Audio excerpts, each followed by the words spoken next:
If I had a glass of water, pure and clean, and decided to add the tiniest drop of the deadliest poison, so small that you couldn't even see it, would you still drink it? Of course you wouldn't. Well, the same applies to disobedience. The tiniest drop can indeed spoil your relationship with God. Who can do the right thing all the time? Well, no one can. And that's the problem with freedom of choice.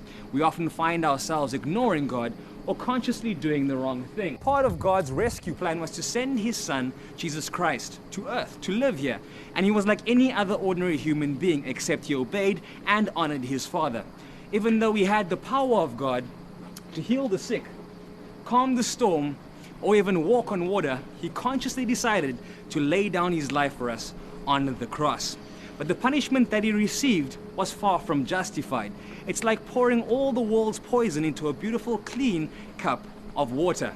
The bigger drops for the massive law breaking, or the tiny ones, of course, for gossip or criticism. But to God there is no difference. Every drop, every thought, and every action separates us from him. So Jesus has paid the ultimate penalty, the penalty of which was ours, eternal death and separation from God. But another way to look at this is, imagine a suitcase full of money.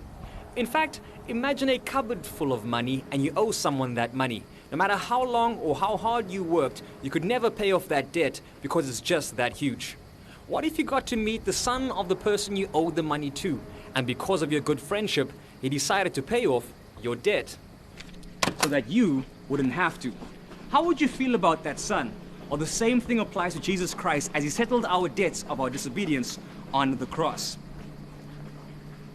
Jesus is God's rescue plan.